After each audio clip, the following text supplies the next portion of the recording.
In an era where the public doesn't really interact with trains or railroading anymore, unless something derails in the news, there's still one last holdout where the public has to interact with the train, and that is the railroad crossing. What's up, guys? This is Heiss, and welcome to Grade Crossings 101. It's been far too long since we've done a true in-depth 101 video about a railroad topic, and today I figured we'd get into everything railroad grade crossings. Now, I want to give a little bit of background and a little bit of perspective, and then we're going to get into levels 1 through 10 of different levels of grade crossing design and understanding. But first, we need to talk about my background and how it's going to relate to everything moving forward. My background with relation to grade crossings comes from my time as a signal design engineer for Sound Transit, which is the Seattle area commuter rail authority and also light rail authority. And a signal design engineer primarily designs train signals and things, but also designs the active side of a grade crossing, the flashing lights and the gates and all that stuff you see. And grade crossings, as you'll come to learn, are a very involved effort between a lot of different jurisdictions and a lot of different engineers to make them happen. So I may not be an expert on all the different things, but I've interfaced with folks on all these things and we'll at least get the basics down so you get a good understanding of what it is. But without further ado, let's get into level 1. What is a grade crossing?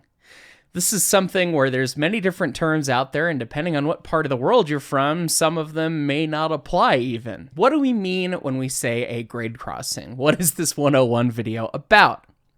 Well, we're specifically talking about, in the United States, a highway rail grade crossing. That means you have a railroad and you have a roadway for cars, and they intersect at grade. So they're the same height, and the train has the absolute right of way. It's going to come through the crossing, bar none. Everyone get out of the way. That is what we're going to be talking about. There are also above grade crossings, which is a fancy name for a bridge, and a below grade crossing, which is a fancy name for a tunnel or an underpass. Those of you in the UK may call your grade crossings a level crossing, which we call at grade, means the same thing, but a level crossing or an at-grade crossing doesn't just describe what we're going to be talking about, because there actually is several different types of even at-grade crossing. Sometimes when you have a light rail system or you have a streetcar that runs down the street, it's still considered a grade crossing because you have the roadway and the intersections in that roadway crossing over the railroad alignment, but the streetcars are going to operate following the traffic lights. They don't have that authority to run through with everything being protected for them. So we're specifically talking about what the FRA, or the Federal Railroad Administration, calls a highway rail at-grade crossing. So that means train gets to come through, everybody else has to stop. It is a dedicated crossing where we try to protect the motorists from the train in some way. Let's enter level 2, which is talking about the boundary conditions around the crossing, aka what is around the crossing? What does the roadway look like? What does the railroad look like? Because that sort of thing will drive the design of the crossing significantly. Take, for example, this crossing. This is a crossing at Bighorn Y on the Cumbres and Toltec Scenic Railroad down in southern Colorado and northern New Mexico. This is a really small crossing because it is a dirt road that is very far away from any large population centers, and the railroad hardly ever crosses it because it's on a Y. You have the crossbuck sign. There you go. That's what you get for the crossing. This is what we consider to be a rural crossing, or a crossing that's kind of out in the boonies, out away from population centers, because the big primary consideration in crossing design is how many cars and people are going to cross and how many trains are going to run through. So that's what you need to know for level 2.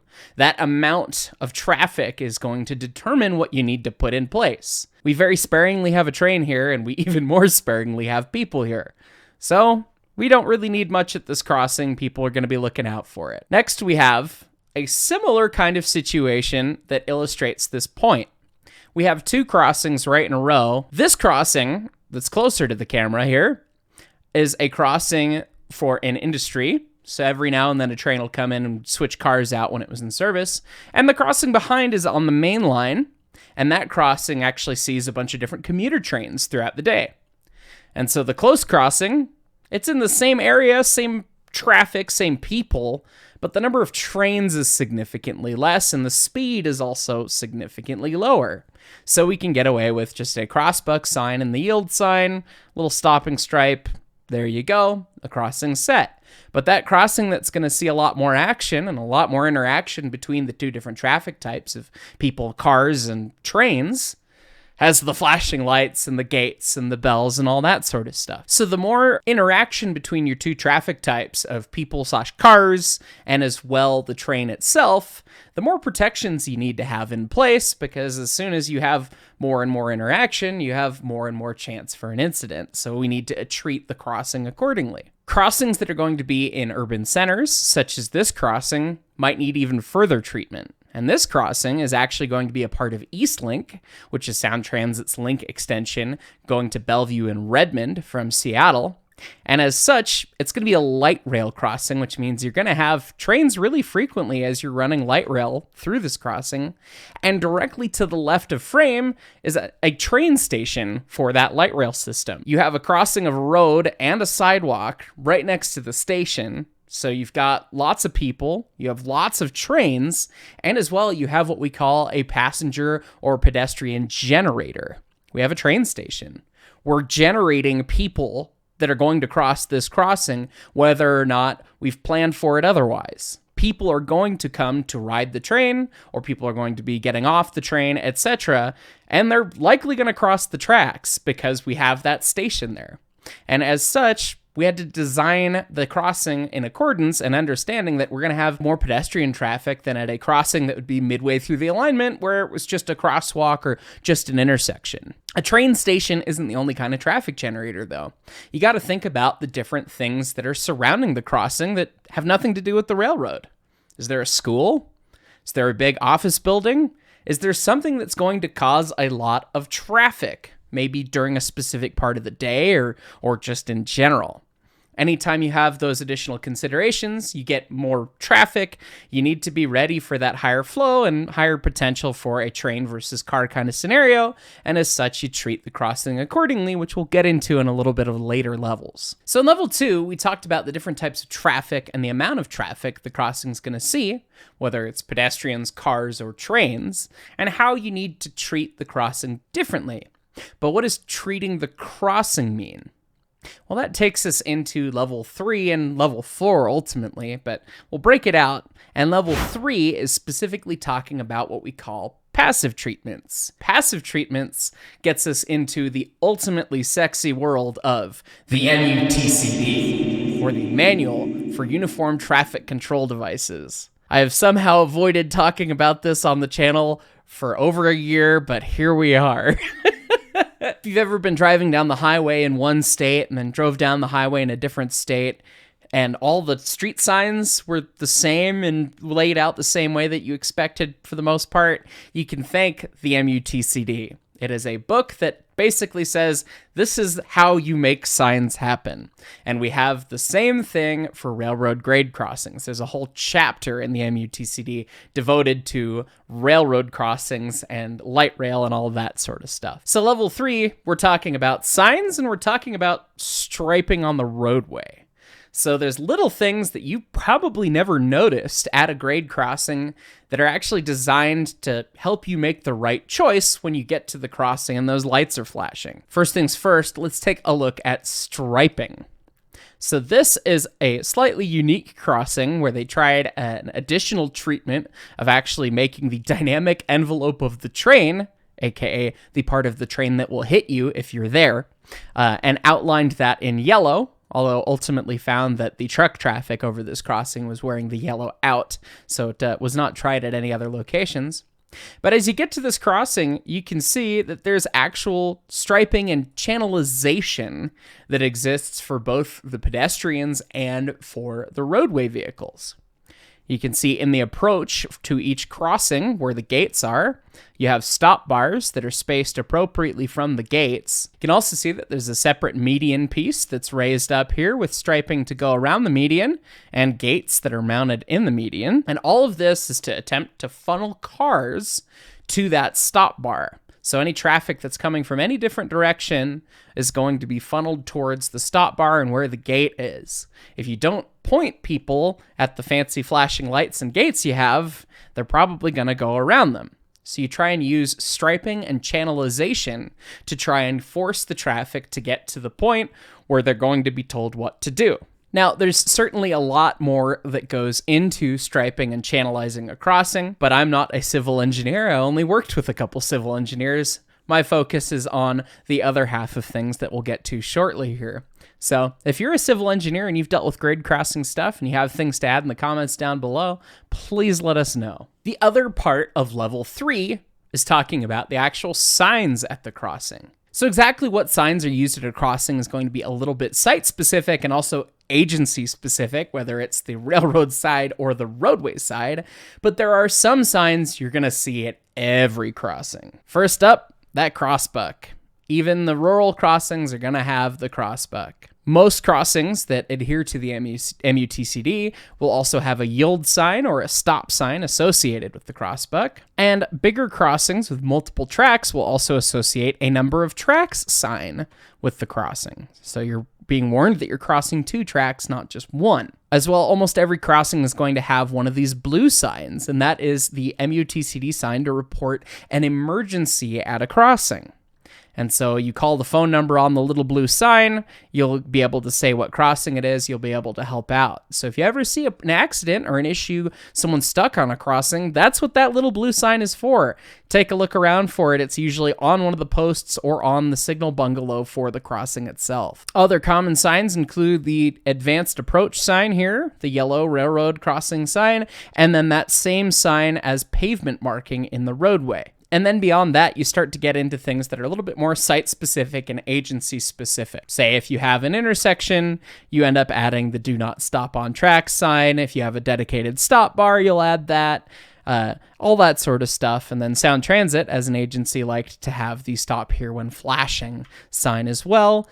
Just depends on exactly what the agency wants to add. There's a whole bunch of site-specific and situation-specific signs that are called out within the MUTCD for these sorts of things. This crossing, however, has a bunch of supplemental signs where the jurisdiction found that they were having folks making illegal left turns from this driveway out here and left turning to the wrong side of the road.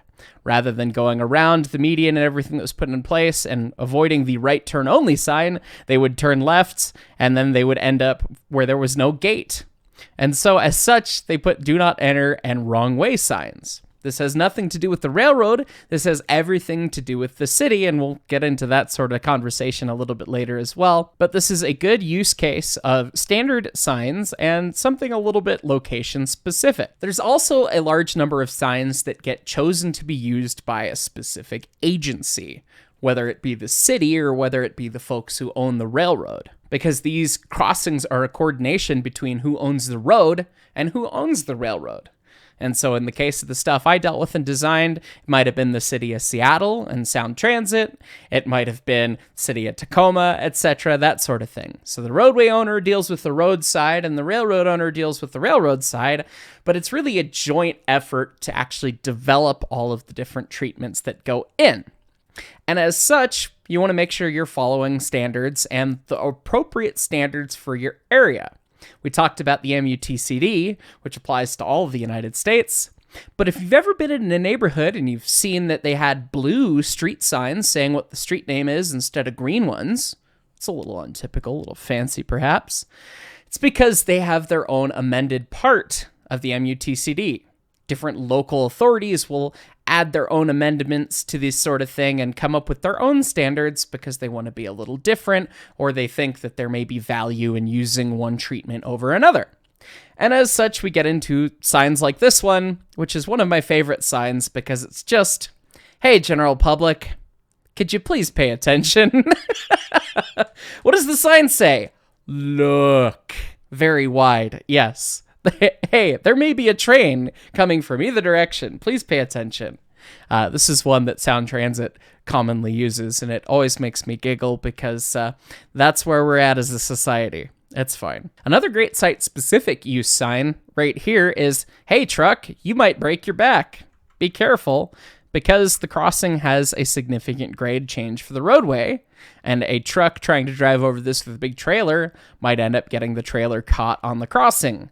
And I'm sure you've seen YouTube videos of what happens when that happens. So, hey, be careful. Another example of a specific sign used by one municipality or another is one that RTD, which is the Regional Transportation District of Denver, uses. And this is at almost every single light rail crossing they have. A yellow warning sign that says high-speed trains.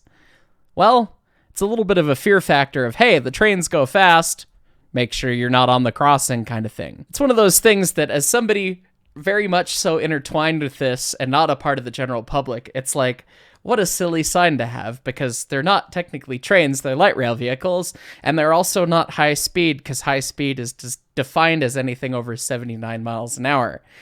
So the sign doesn't mean anything to those of us who are in the industry, but to the public, it's a, hey, trains are fast, don't get hit by one. So you end up seeing a lot of that sort of thing in crossing design. Got to remember that, okay, maybe it's not the perfectly accurate sign, but the intent is to inform the public that they don't want to be hit by a high-speed train. There you go. And though this sign makes me giggle, there's something about this particular grade crossing that makes it one of my favorite examples. And for me to get into that, we need to enter level 4. Level 4 is getting into active treatments. And these are the flashing lights, the gates, the ding-dings, the horns, all of that stuff. So we'll get back to why I think this crossing is silly in just a moment, but let's take a look at another couple crossings and take a look at all of the different active treatments that they utilize. Here we have a pretty standard grade crossing for a decent sized roadway. You can see there's multiple lanes of traffic in both directions, and as such, we have a big cantilevered set of flashing light signals on both sides, and as well, we have a crossing gate on the entry side of the roadway. One other active treatment that's hard to see, but one that you know quite well, is the warning bell. The warning bell these days is usually electronic, though they used to be mechanical bells, and they're typically mounted on top of one of the masts. This is mounted on that left side cantilever we saw. So that's where that ding, ding, ding that you hear when the crossing starts going off actually comes from. There's a couple things to know about these pretty standard active treatments.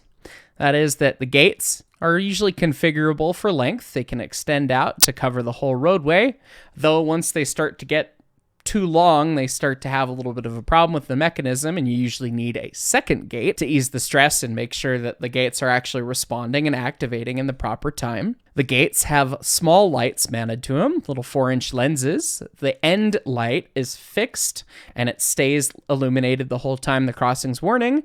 And then the middle lights will flash alternately, along with the rest of the flashing light signals, which will alternate between one side and the other to obviously show the warning that, hey, there's something going on, we have this motion, it catches your eye, there's a train coming.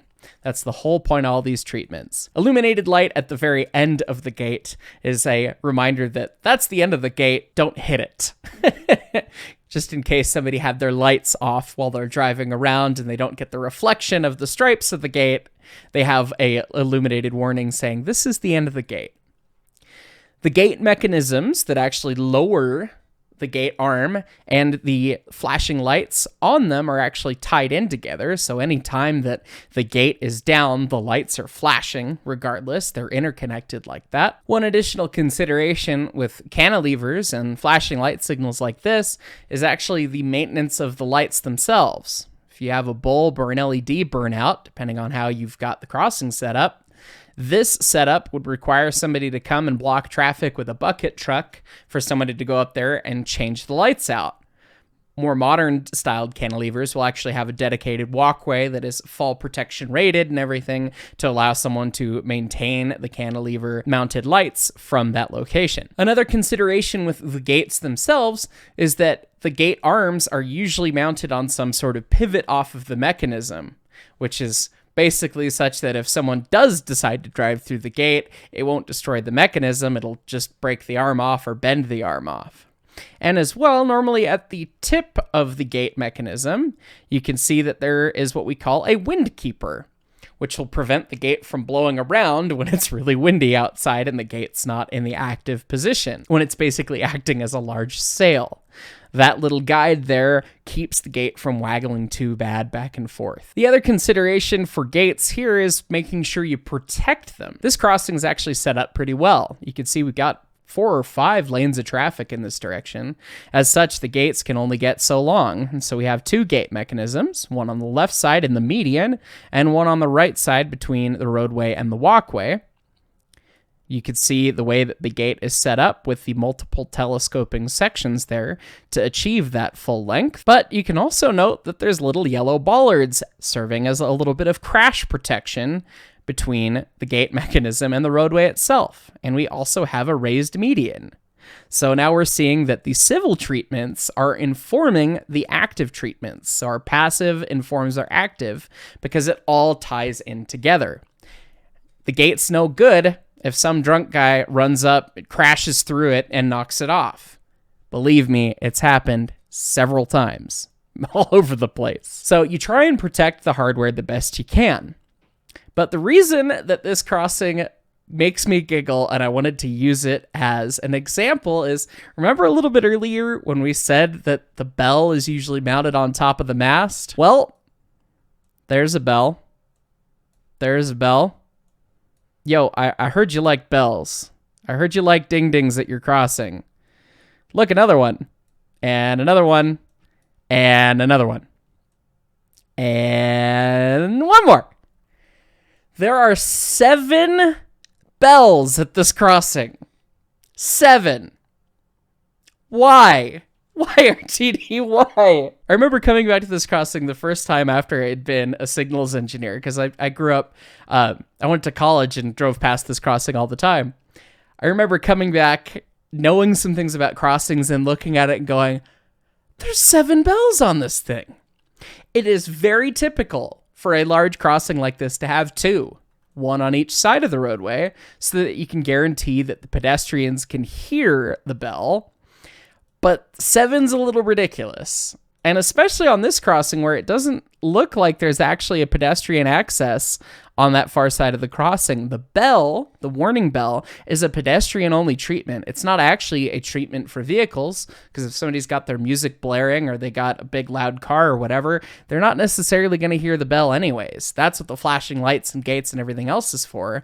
The bell is specific to pedestrians, so some crossings that don't have a pedestrian crossing don't have a bell. I have seen that at least once, though it's common that they have one. But a big crossing, even if there was a sidewalk over there, might have 2 bells so that you can guarantee that it's loud enough for the pedestrians to hear on both sides without being so ridiculously loud that it's giving people hearing damage. But this crossing has 7.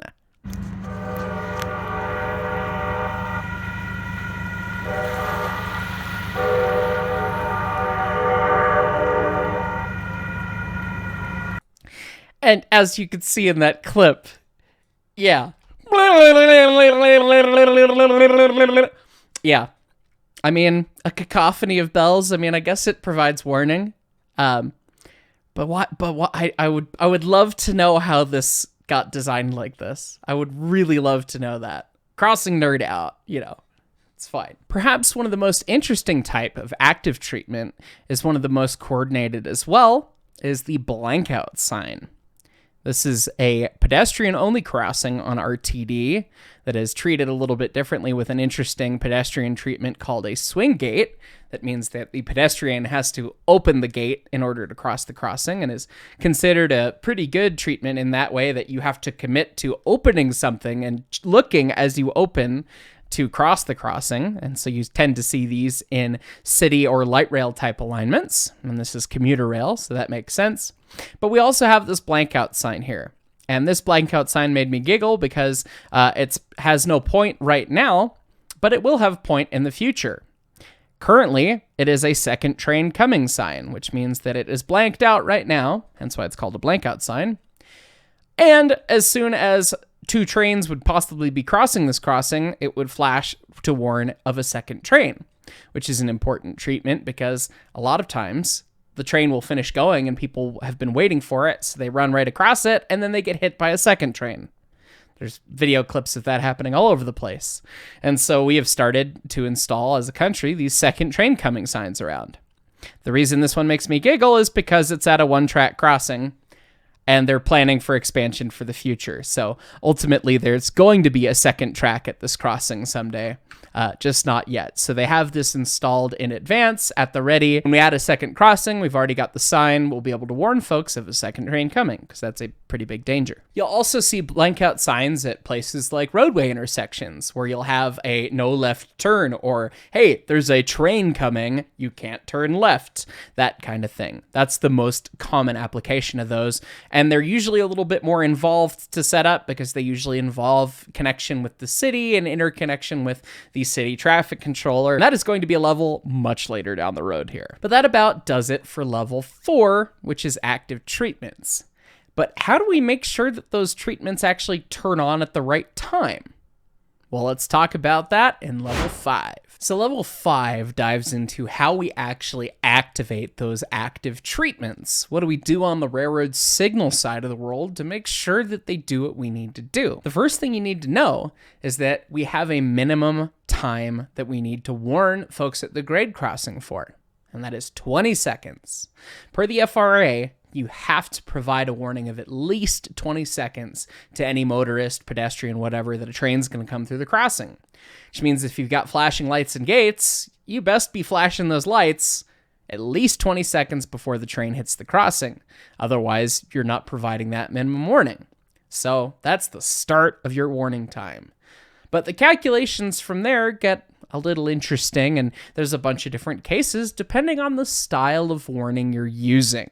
So let's dive into that a little bit, shall we? For those of you who are new to the channel, you may not have seen the brilliance that is me using paint.net. It's back of the napkin. It gets the point across. And if you have seen some of the videos I've done before, you probably missed it.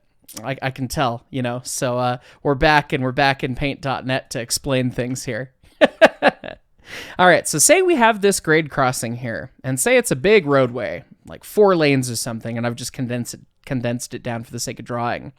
And we've got our crossing right here and the railroad that runs off, and it goes very far away up there. That's why the rails get really close together. It's really far into the distance there. Don't worry about it. So we know that we need to give 20 seconds of flashing lights, and the gates start coming down a little bit later, but at least 20 seconds of flashing lights before the train gets there. And we got a train coming from up here. So how do we make sure that we hit that 20 seconds? Well, the simple answer is we know that we need 20 seconds. Okay, how far does the train go in 20 seconds? Okay, so what's the speed limit on the railroad? 79 mile an hour. That's everything right up to high speed. This is, the most common top speed you'll see outside of places where they can run really fast trains. Okay, well, how far does the train run in 20 seconds at 79 miles an hour? Well, that's going to be so many feet this way. Okay, so we start our warning there, right? The train crosses that, and then we start the lights and gates there. Well, almost, right? Like everything, it depends on a number of different factors. So that's the first piece of it.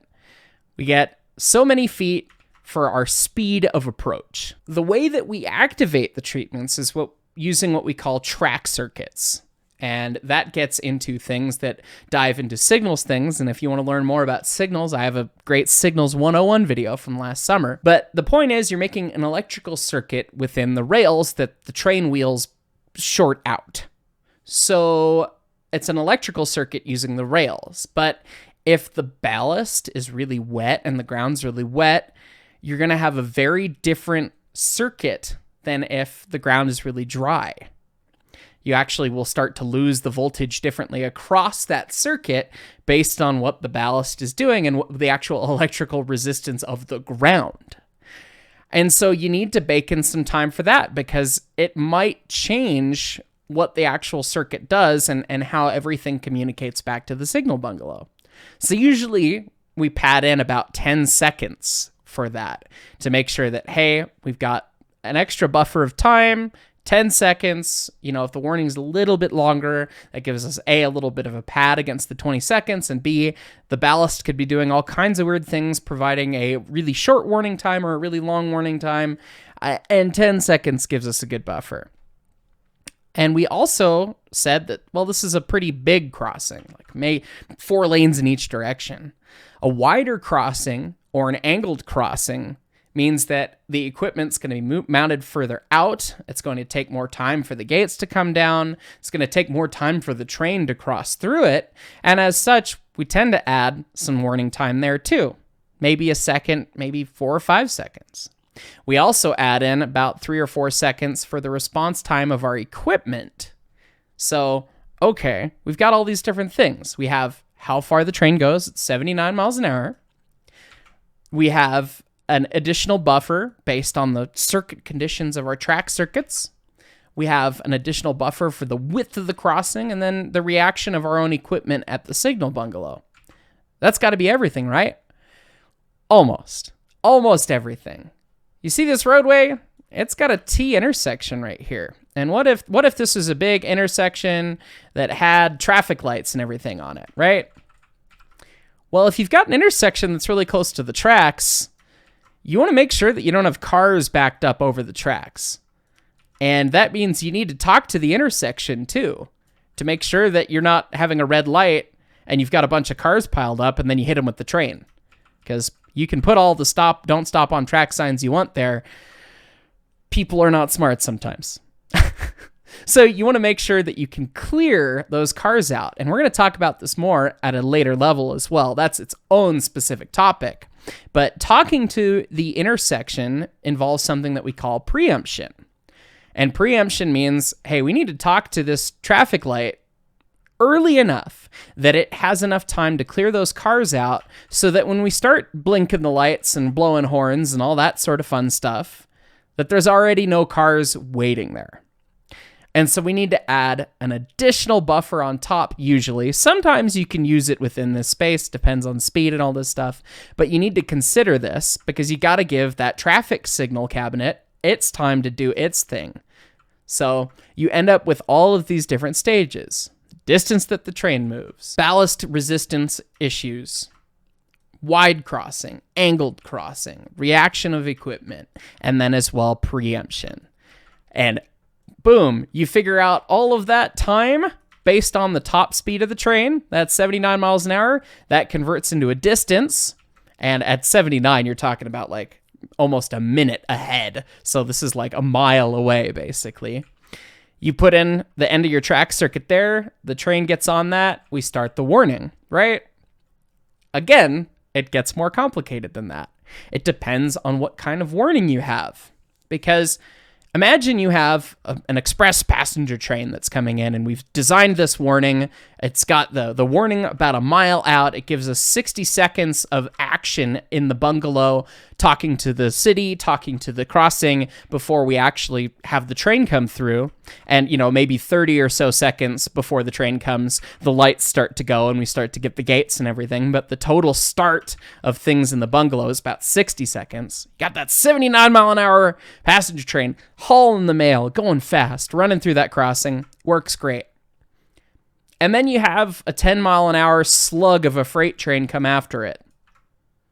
You're putting that warning, and instead of 30 seconds at the crossing here, you have like 3 or 4 minutes.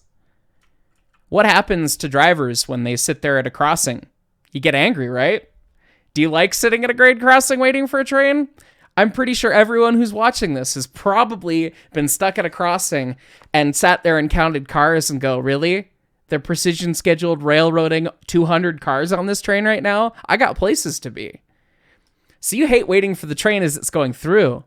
Imagine you're sitting there for 3 minutes and there's no train. You're going to get mad. You're going to turn around. You're going to drive around the gates. You're going to do all sorts of stuff.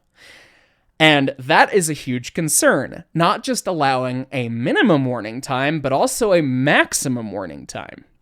So in some locations, like in a transit style environment where you're talking about a light rail vehicle and you're running the same speed, the same route, the same vehicles, the same everything, You can have the simple, okay, boom, I get on the track circuit, everything starts happening. And actually, for light rail, it actually makes a lot of sense because it makes the track circuit easier too, because you have electric current for your propulsion of the vehicles going through the rails. Your return current is going through there. So adding extra circuitry and all that stuff on top is a pain when you can just divide the circuit and say, hey, boom, from here to here, that's when it's going to happen. A lot easier in light rail versus when you've got commuter rail and you don't have power going through there. It's a little bit easier to deal with the track circuitry and that sort of stuff. Again, Signals 101 if you want to get a good look at that sort of thing. That sort of approach works when everything's constant and easy and good, but again, when you have a 79 mile an hour passenger train, a 10 mile an hour freight train, or even a 60 mile an hour passenger train and a 20 mile an hour freight train or a 30 mile an hour freight train, you greatly affect the warning time. And so what most crossings in America that are using these flashing lights and have this various traffic use is what we call a constant warning device. And the constant warning device is designed to give a constant warning time, or as close as it can. And what it does is it starts reading the train at that first spot that we have. And as it enters this track circuit that we have, it measures the length of the track circuit as it's being shortened by that wheel set. Imagine the wheel set is this blue thing. As we go here, we got our signal bungalow over here. It's tapped into the track circuit here.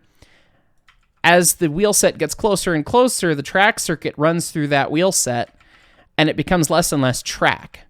And so we can detect that by measuring the impedance, which is the overall resistance, but an AC of that, which can tell us how long it is. And we can measure the rate of change of that. So we can see that, oh goodness, that track circuit is shortening really fast. We got a fast moving train. I need to apply the warning like this to get vaguely, 20 plus seconds here. Or maybe we see it and it's going really slowly. Okay, we'll get to the warning. We'll worry about it in just a little bit. And that way, you don't end up with a 10 mile an hour freight train causing a warning that sits forever.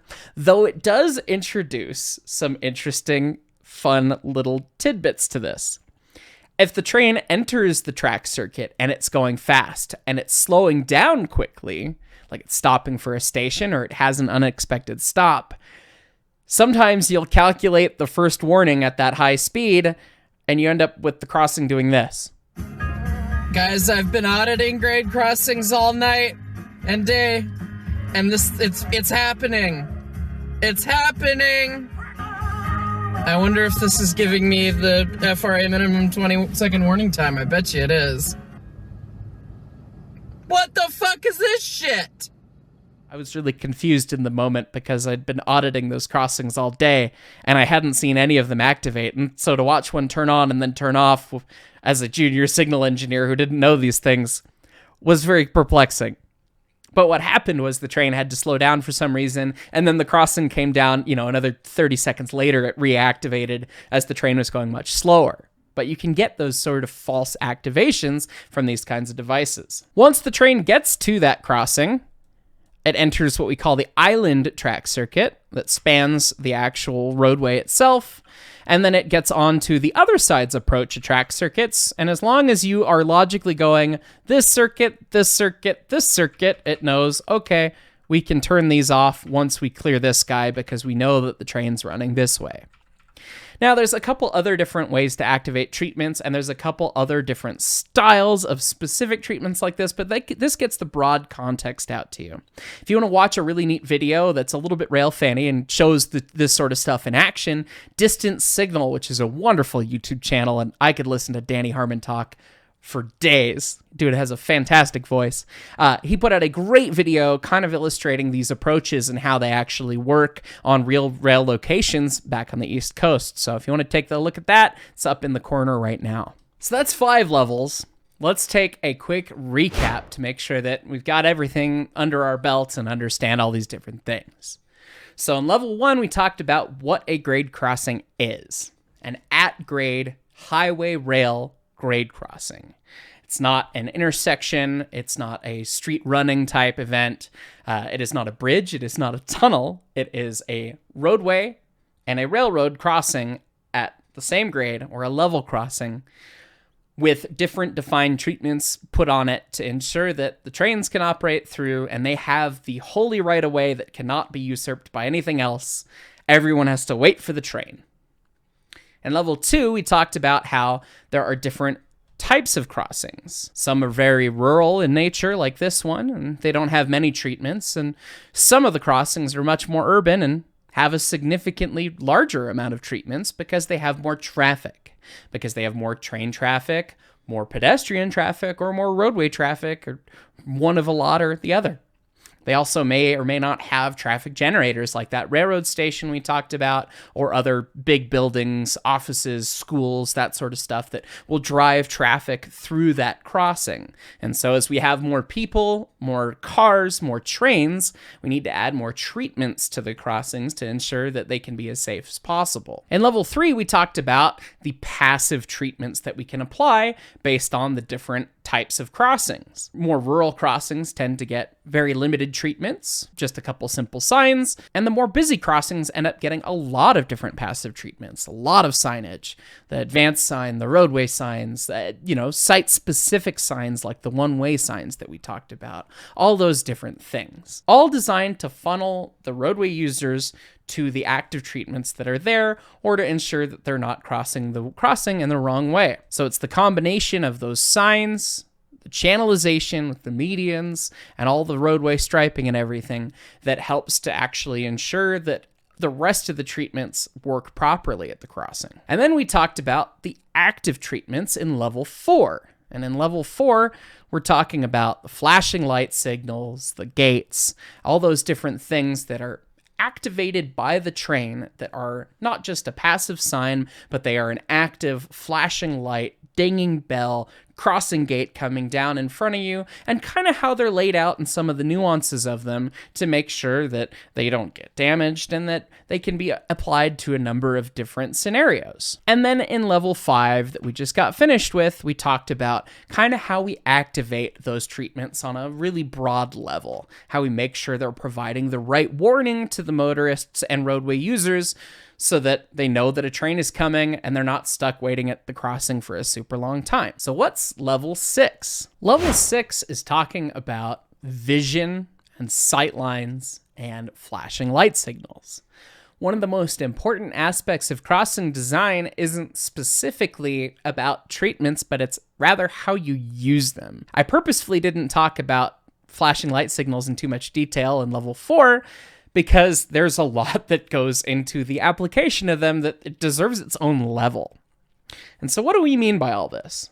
Let's take this crossing as an example. This is the one with the yellow dynamic envelope marking that we talked about earlier. But we can see that on this side of the tracks, we have one approach across the intersection, and we have one that's getting off of Interstate 5 as an off-ramp. And then on the far side, we have a number of different travel lanes coming the other way. So when we come to this crossing, we can see that we have a set of flashing lights associated with this gate, and then we have another set of flashing lights associated with that gate, and then this extra pair up here. So what's all that about? One of the big things for flashing light signals is that you need to have a clearly visible pair per lane of traffic. So this lane of traffic, the first primary set of lights, front lights that are aimed at the traffic. The ones that are aimed at you are the front lights, and the ones that aim across the railroad are the back lights. So as we look across and we see all of these other lights, these are technically the back light from the other approach, which are secondary to our primary lights up here, which are our front lights on our side. We can have this set of front lights right here. They're flashing lights. They have a hood to limit the sun from shining on the lens, and as well a dedicated background to show the flashing light clearly. Now, if we jump over to this approach, you can see that we have this one set of lights that's really good for when somebody's right up at the stop bar. You got a set of lights right in front of you. But for someone coming down the freeway on-ramp, you might be doing 70 miles an hour down this on-ramp and braking pretty late. And you might be planning to zip right through this crossing.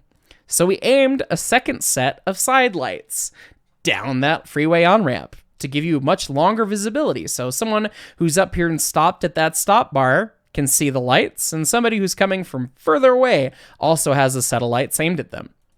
And so it's not just a bunch of lights, you put a bunch of lights down and that's great. You can actually see that the backlights on this crossing mast are actually canted.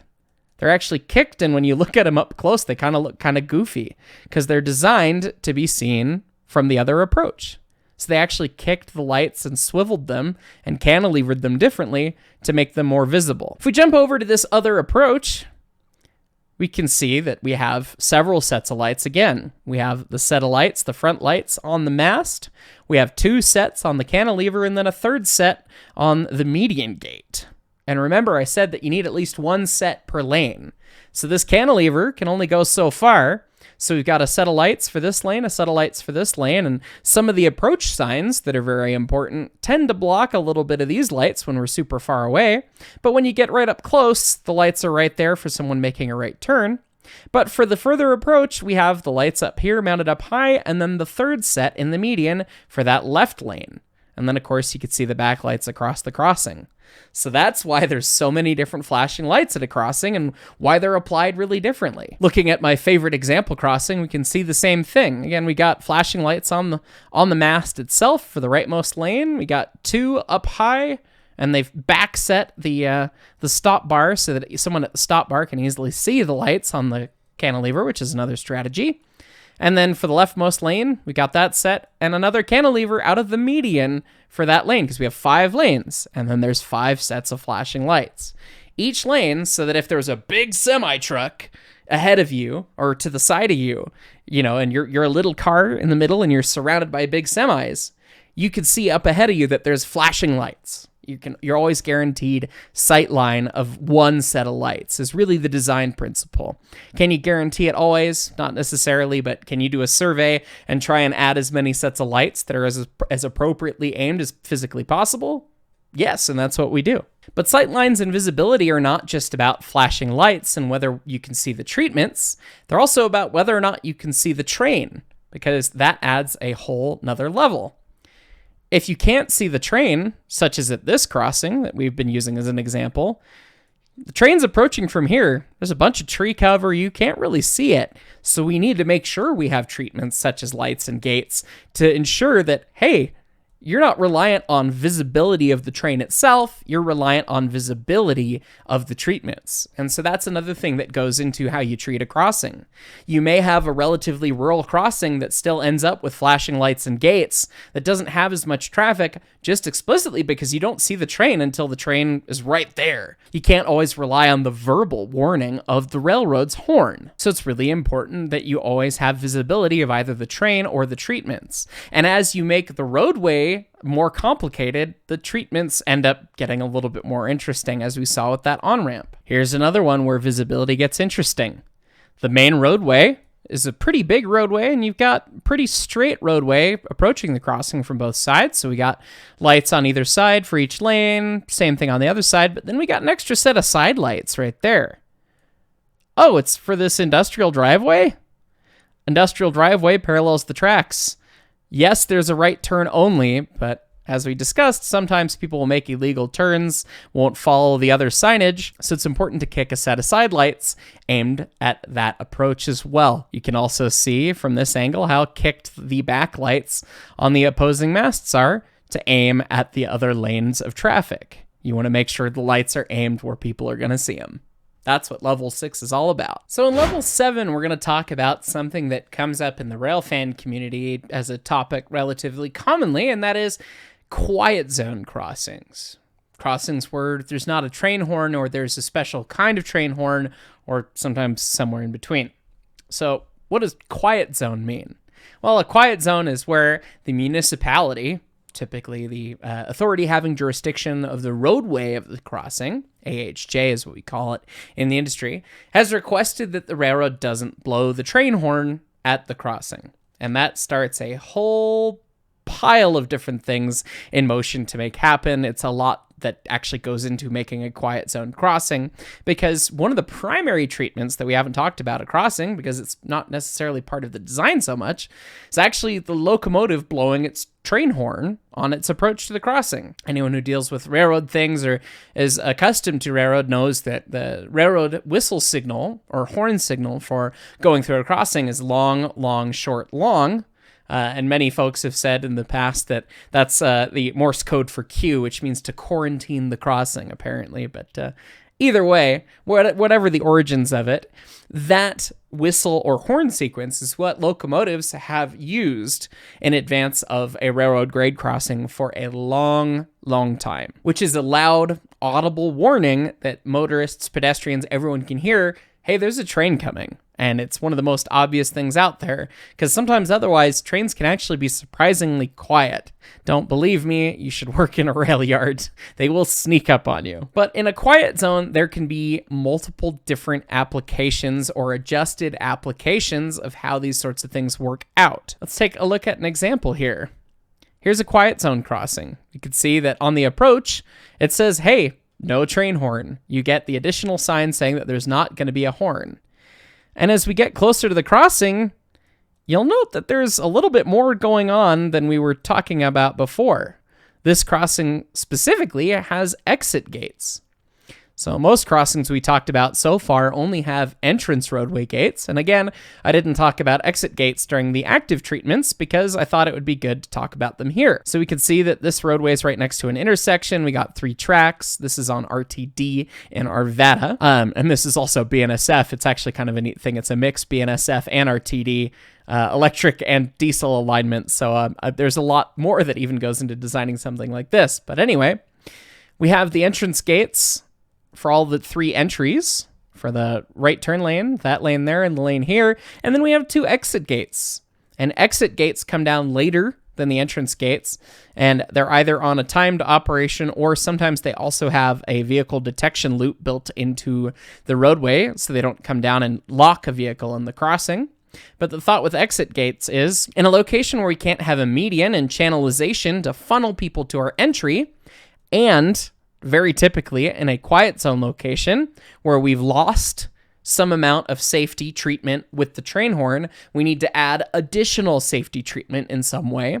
It's the biggest piece of a quiet zone. You do a study with the FRA following 49 CFR Part 222 for the nerds out there that want to read through the CFR, and you need to add appropriate mitigations to say, yeah, it's okay that we don't blow the train horn here because we did X.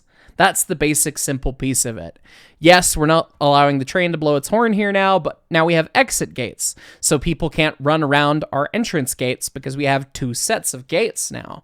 And the gates were designed in such a way that we won't trap vehicles on the crossing and all this different thing. So you do an extra piece of mitigation in order to ensure that the lack of a train horn is not a problem. This type of crossing, by the way, is called a 4-quadrant crossing, where rather than having 2 quadrant gates, or if it was a standard crossing, obviously with the intersection it changes it, but we have gates on all 4 corners or in each quadrant of the crossing, the 2 entry quadrants and the 2 exit quadrants. And that way we can ensure that vehicles aren't going to run around the gates and all that sort of stuff. And those can be quite a bit involved to set up and test. And so they're not too common, but if you have a quiet zone, they're actually pretty common. And RTD ends up using a lot of these 4 quad gates because they have a fair amount of quiet zones. However, there is an interesting in-between between a full-on quiet zone and using the train horn. And that is the wayside horn. This speaker box right here is actually a loudspeaker horn. And it also features a signal on top. So what does all this mean? Locomotive train horn, if you've ever heard one, is really loud and really omnidirectional. As the train goes, that sound perpetuates all different directions and is a really loud, disturbing thing for a lot of really urban areas. And so a lot of the reasons quiet zones come about is because complaints of residents, lots of train horns, people trying to sleep or go about their lives, and they don't want, the surprise, very loud train horn to come in and interrupt their day. And so one way to get in between that is with this wayside horn, where rather than being this omnidirectional horn that kind of annoys everybody, not just the people at the crossing, you have this very directional, very pointed, aimed like a cannon loudspeaker. And so this simulates the train horn, and it plays what sounds like a train horn aimed directly at the roadway users and the pathway users that are going to be crossing the crossing. And so instead of sending everything to the masses as the train's on approach at high speed, only the people that are queuing for the crossing get the warning. And as well, it features this signal on top, which lights up to warn the engineer, hey, this wayside horn is working. You do not need to blow your horn. If this signal is not on for some reason, it's a flashing X, that means the engineer knows that there's no power or there's some issue and this horn won't be active, and he knows to blow the train horn instead. And so this is kind of an intermediate step between a quiet zone and an actual full-size regular crossing. You can aim this at the specific users of the crossing rather than everybody in the vague approach of the crossing, which is a really good way to do it, but at the same time, this is not a very inexpensive treatment, so it does cost a fair bit to get going. This is why they're not too common outside of urban areas. Now, it's not part of quiet zone crossings themselves, but while we're talking about horns and locomotives on approach, I think it's worth noting that positive train control, or PTC, is actually capable of blowing the locomotive horn on the approach to a crossing. PTC knows where the crossings are, whether or not they're quiet zone crossings, and as such, it can operate the train horn in the event that the engineer doesn't for some reason. And that's a feature that many railroads use and some don't. It just depends on their PTC implementation and how it works, and the challenges that they've run into.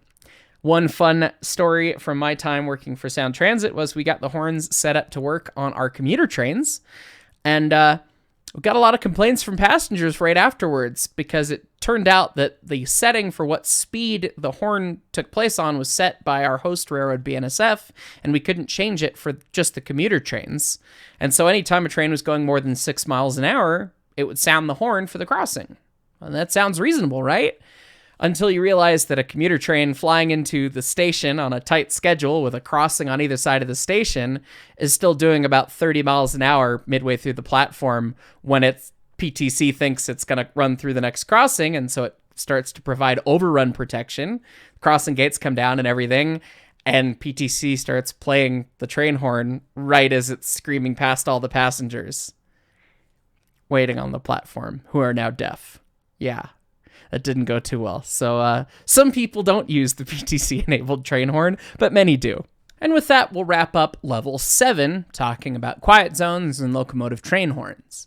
For Level 8, we need to take a venture out to one of my favorite places, the Colorado Railroad Museum. Thanks again to the Colorado Railroad Museum for letting me come film at the museum and show off all the fun goodies. But we have a crossing at the museum, and thanks to the BNSF Railway who donated the lights and gates and everything, we have a bungalow and actual treatments at the crossing now, which has actually been an amazing improvement. So let's go to the Colorado Railroad Museum and go take a look at what the inside of a crossing signal bungalow looks like. Here we are inside the crossing signal bungalow, Colorado Railroad Museum. This is what the inside of a real signal bungalow looks like. This is a very, very plain example, featuring only what's needed to run our little grade crossing. But it's still neat to see everything and how it actually all works and gets put together. If you want to know more about signal bungalows and signal control systems, I have a video called Signals 101 on the channel you might want to check out. But the business end of everything that goes on in the crossing are these 4 relays right here. XR, ER, XGR, and EOR. All these relays and all the rest of the equipment are wired up to what we call the main terminal board right here. This is so we can connect everything in the signal bungalow on this side to everything out in the field. So you can see all these different labeled connections, some signals going out and signals coming in. We also have charging for our backup battery system. It's required to have a significant amount of backup battery power for a grade crossing, so that in the event that power goes out, the crossing can still provide its warning for a long time. Our crossing at the museum is unique in that a lot of this equipment is no longer used. This phase motion detector is that constant warning device that we talked about earlier. And as well, this highway crossing analyzer is what we call an event recorder that records all of the events that occur at the crossing. But here we see these 4 relays that control it all. In our case, just these 4 relays is all we really need to run the crossing, because we don't have track circuits that make it operate. The rest of the equipment would have been used when the crossing was actually in service on a real railroad. The whole warning at our crossing begins with XR, or the crossing relay. A relay is a simple logical device that can repeat or send signals out based on whether or not it's powered or unpowered. And for XR, it is normally powered up. So the relay has power sent to it, it's held up to the upper contacts, and when we lose power to XR, it drops out, and that begins our warning. That means for any reason that we lose power to XR, the crossing's going to start to do its thing. Typically, this is because the train is on the approach. We've detected the train, and no matter the detection method, whether we're using a constant warning device or we're using plain simple track circuits, and no matter whether we have a physical relay like this or whether we have a digital relay that is modeled in a logic controller, either way, it is the XR that makes the whole warning at the crossing happen. From XR, we go to ER, which is our electric light relay, so E, electric light, R, relay, and that starts the flashing lights, and simultaneously we also grab the XGR, the crossing gate relay. These relays start the power to the flashing lights and start bringing the gates down, but there's one more piece that we need. The EOR is the relay that actually makes the flashing lights flash. They alternate in between, left and right. This relay acts as an OR gate, so you either get flashing lights one way or flashing lights the other way, depending on if it's up or down. And that's how the lights actually alternate between bulbs. All the gate controls are wired into XGR. All of the lights are wired into EOR through the ER. When these relays do what they do, they end up all doing it in sync because they're all interconnected. As soon as one thing happens to XR, it's going to happen to the rest of them. And you can see that they're in dust-sealed enclosures. And so there's really very little that can affect these relays, and many relays of this design have been in service for dozens and dozens of years with no problems and never really needing replacement. It's a really robust, safe system. Let's take a look at what it looks like when the crossing gets activated and watch the relays do what they do. XR drops out, shortly followed by XGR, which causes EOR to start doing its alternating motion to flash the lights. Very fun to watch. And then when the warning stops, the first thing that'll happen is XR gets picked back up, and then we need to wait for XGR and ER to finish doing their thing. The gate's got to come all the way back up. That'll pick those relays up and stop EOR. There it is. That's what the bungalow looks like when the crossing warning's going. Well, that was a fun look at the inside of a bungalow and kind of how everything works at an actual crossing bungalow.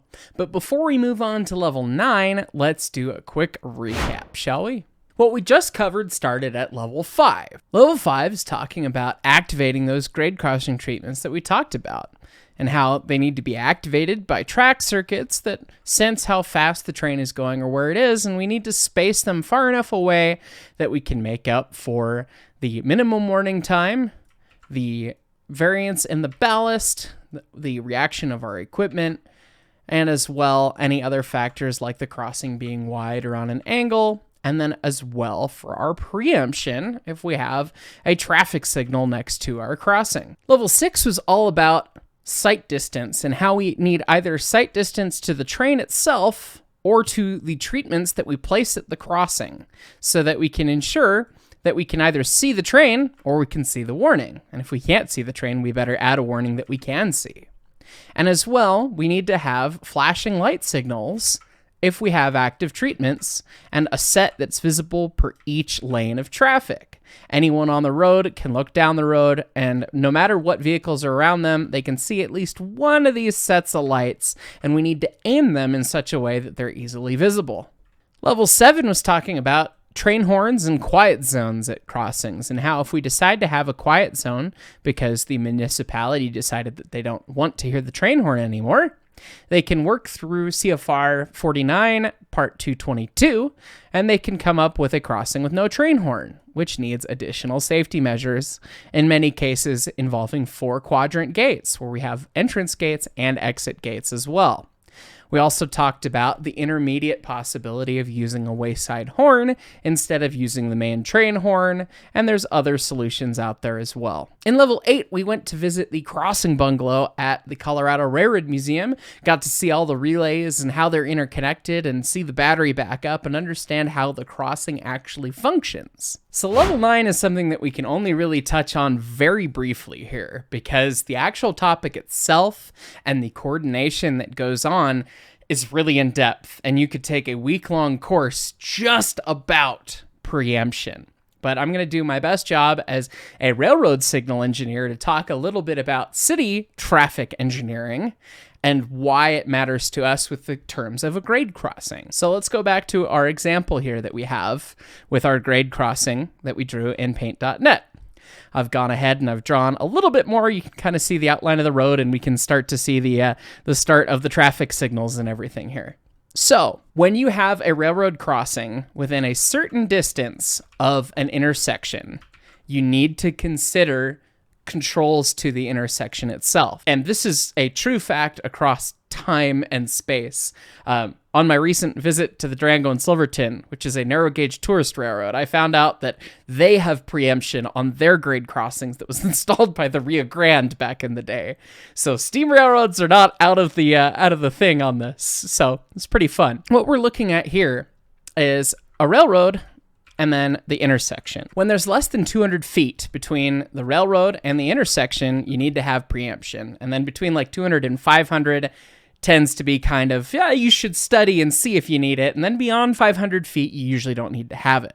But what is preemption and what does that mean? So when we look at a traffic light setup, there's a couple different ways it functions. This is my understanding as a railroad signals engineer, so if you are a traffic engineer out there, feel free to correct me in the comments.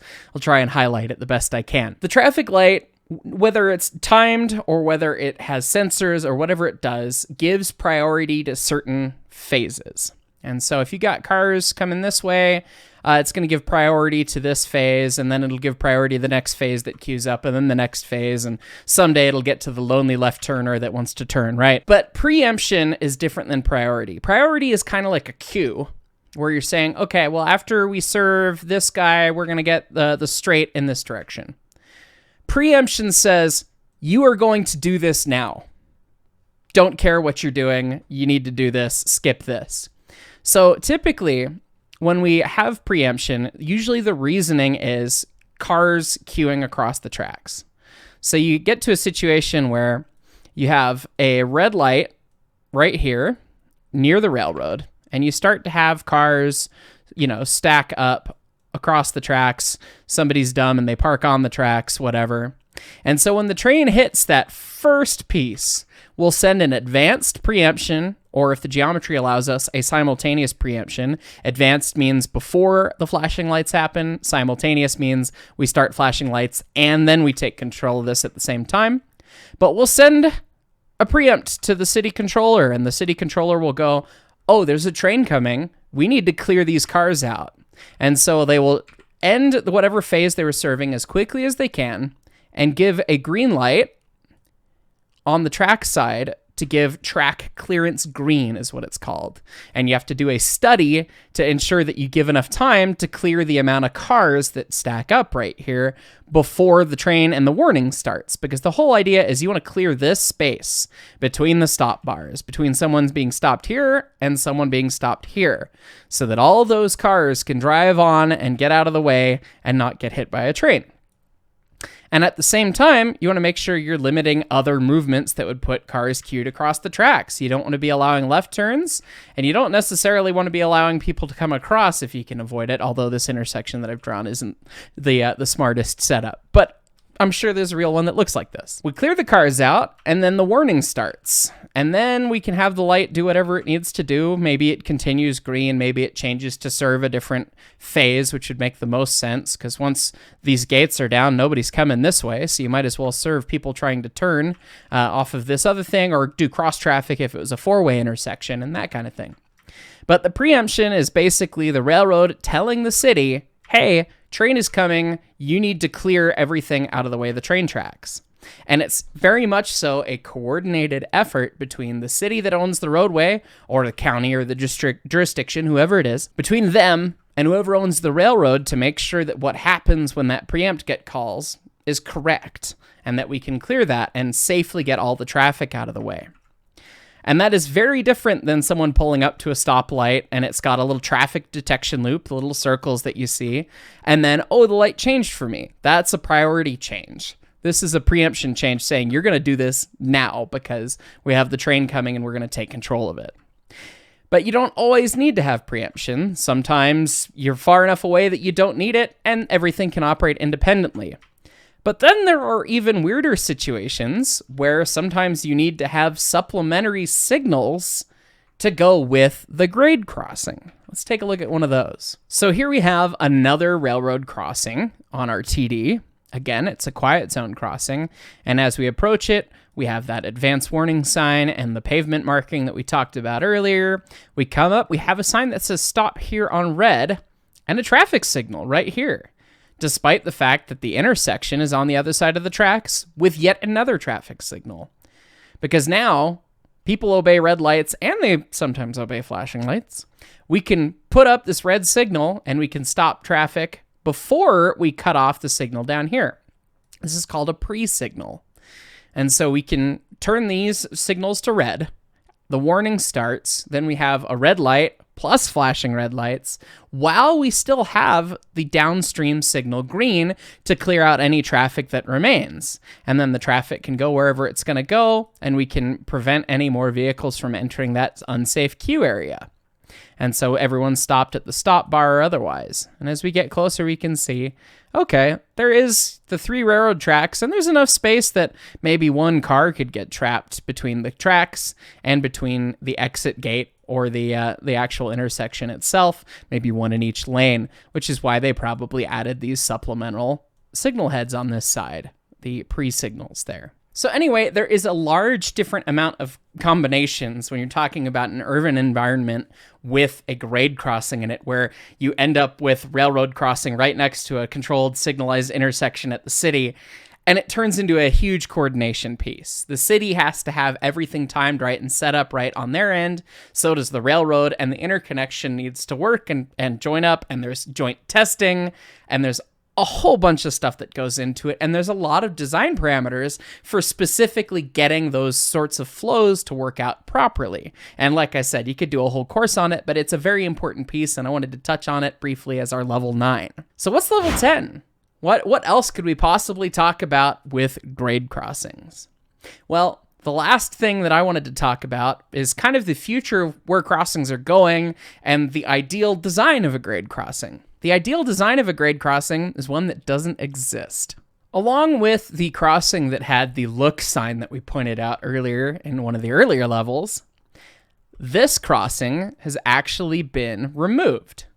The best crossing is a crossing you can eliminate. Through projects with Washington State DOT and Sound Transit and everybody, they actually eliminated 2 of the grade crossings on the Point Defiance Bypass Corridor, which is the Lakewood subdivision. This is one of them. I got to take a look and audit all the crossings back in December of 2020, and this crossing had already been ripped up. The road had been ripped up. They were taking down all of the treatments and everything and getting them ready to use somewhere else. And it was a really nice designed crossing that featured things like pedestrian automatic gates, wayside horns, all these different cool pieces. But at the end of the day, it was going to be better because of the freeway traffic, the freeway off-ramp, to get rid of the crossing. At the end of the day, if you can have people cross the train tracks and you have multiple trains coming, there's a very good chance that an accident will still happen. And the only way to really prevent it is to bridge over it or tunnel under it. And so there's programs going on right now to eliminate grade crossings. And the FRA is taking the stance of the best thing to do is to eliminate grade crossings.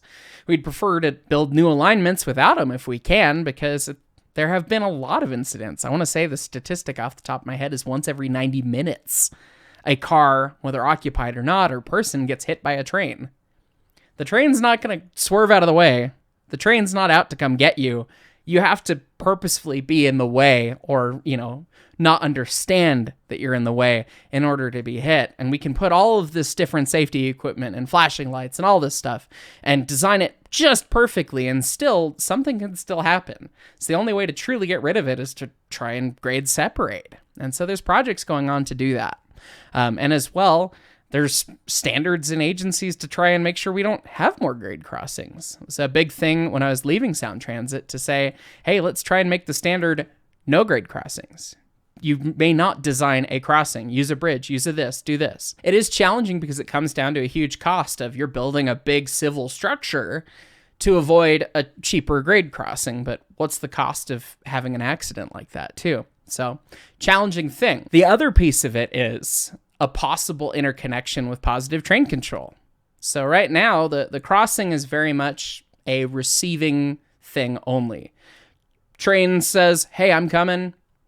Crossing gives the warning, does everything it can. That's that. There's no feedback back to the engineer. There's no potential of stopping the train if there's a truck stuck on the tracks.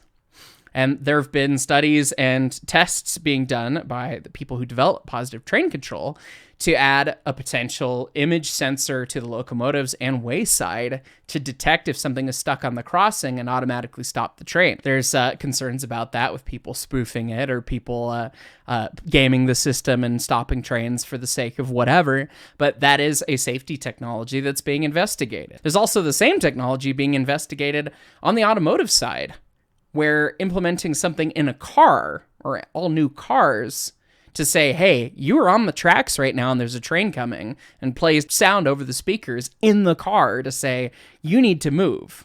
And that's something that's been studied as well. So the future of crossings is either getting more high tech or just less in general. So before we close out, let's do a quick recap of everything. Make sure you got everything. In level 1, we talked about what a grade crossing is. Road, railroad, doesn't matter if it's truly a highway, but the FRA calls it a highway rail grade crossing. The train has the ultimate right of way. That's what we're talking about when we're talking about an at-grade crossing, a highway rail grade crossing, not an intersection. In level 2, we talked about the amount of traffic influencing the design, whether it's train traffic, people traffic, or roadway traffic, and how those different levels of traffic mean we need to design the crossing differently, and also a little bit about pedestrian and traffic generators, like schools, train stations, these sorts of things where lots of people are going to go and cause the crossing to see more use. In level 3, we talked about passive treatments, the civil engineering piece of things, the signage, the striping, the channelization, all of these different little things that try to aim the motorist and the pedestrian to the right spot of the crossing to make sure they cross at the right place in the safest way they can. Level 4, we talked about active treatments. We talked about the flashing lights, the gates, the bells, all of these different things that let you know right here, right now, yes, there is a train coming, not just there's a potential of a train. In level 5, we talked about how to activate those things, how they actually get turned on by track circuits, and how we need to have different things in the design of the approach to make sure that our train is actually going to activate the crossing on time and provide sufficient warning without being too long. In level 6, we talked about the flashing lights and overall visibility at the crossing, needing to see either the train or the warning that we were providing that there is a train coming, and make sure that if we have flashing lights, that there's enough flashing lights for everyone to see who's going to be approaching the crossing. Level 7, we talked a little bit about train horns and the lack of train horns at quiet zones and how quiet zones affect the design decisions of a crossing. Level 8, we took a look at the inside of a real crossing bungalow, seeing what the relays did, how the crossing was activated, and what all the inside of a signal house looks like. Level 9, we talked about the intricate connection between a city intersection and a grade crossing that's located right next to it, and how it's critical for those two agencies to work together to ensure there's safe design between the highway side and the railroad side. And in level 10, we talked about why we should probably be getting rid of crossings and possibly what the future holds for the crossings that do stick around. Anyways, guys, I hope you guys enjoyed this big return to a 101 series video. Hope you guys learned something and thought it was interesting as well. As always, if you have any questions or comments, leave them down below. I'll try and check them all out and respond if I've got things. If anyone of you is a train control engineer or roadway engineer or had 2 cents to chime in, by all means, leave the comments down below. Thanks so much for watching. We'll catch y'all next time.